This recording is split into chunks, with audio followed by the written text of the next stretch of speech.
Oh boy, welcome back guys. So today we're doing something pretty simple, getting ready for the drift event. And one of the big things that I needed, I already had, but it was painted blue, was a harness bar. So we're gonna be installing my old harness bar.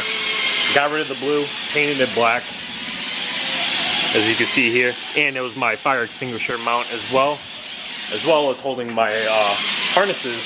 So we're gonna be installing that. Shouldn't be too bad. The only difference was from before I installed it, I didn't have the Skyline trim pieces here before.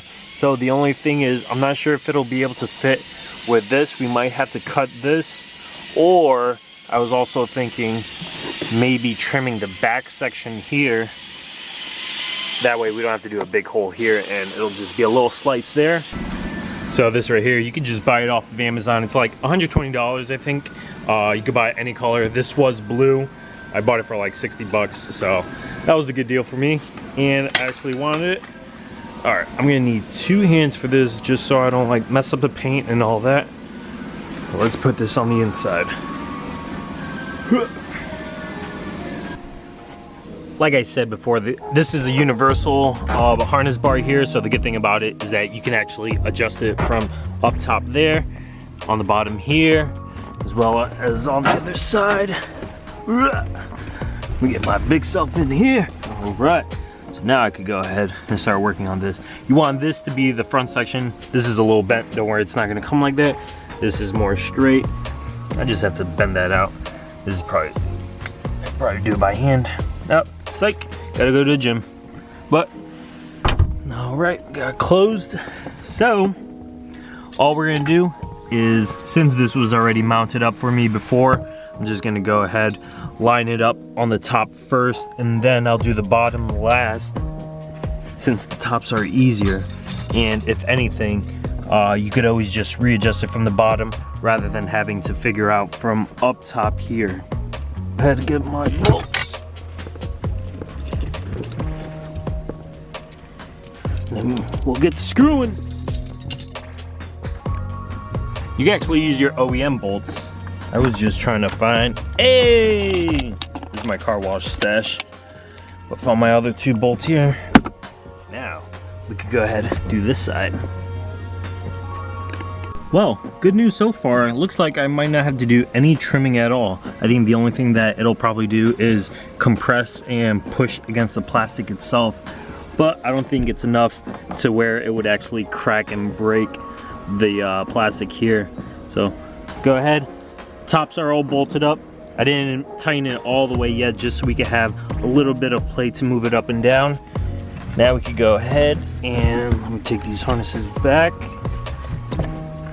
Also, the correct way to actually run these harnesses is actually tightening and looping through the actual hoop here. Do not do it through the seat itself. That's a good way that you'll actually blow your back out, no homo. But leave down in the comments, I don't know, there's always like a big debate about that, bolting it down to the seat, but I know the correct way is actually running it through the hoop here. You don't want to like break your spine and all that. So now I'm gonna go ahead, I'm gonna just lift this up, that way I can feed the bolts on the bottom and tighten that up. Fed this side through, just tightening it up.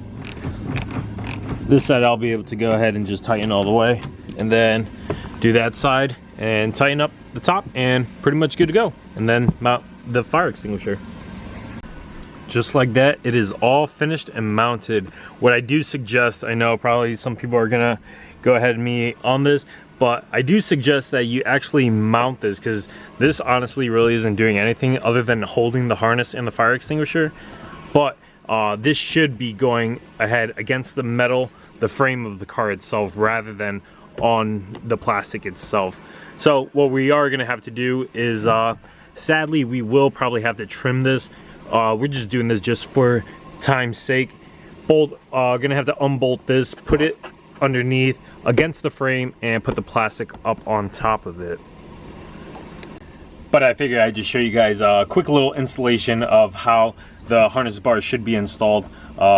like I said, the correct way should be, it should be against the frame of the car rather than like on this pillar, rather than actually on the plastic, because if this thing, you get in a car accident or anything, this thing is just gonna go ahead and fold. But like I said, that's the correct way to do it, and you don't want your harnesses on the bottom of the seat. You want them rolled and tightened on the harness bar itself. But that's a quick little installation video. Hope you guys enjoyed it. Like always, like, comment, subscribe. If you guys are around Thompson Motor Speedway, definitely come by, bring a helmet, definitely get a ride along, and definitely dress warm as well. Also, if you guys are new to the channel, we definitely have a couple builds going on as well. Well, pretty much finishing up. We have the R32 Skyline. We finished the R34 already, which will be drifting. Adrian's RB25 S13. And we have Kadim's 1JZ VVTi Toyota Mark III Supra. So there's definitely a couple stuff going on. But all right, now take care, guys.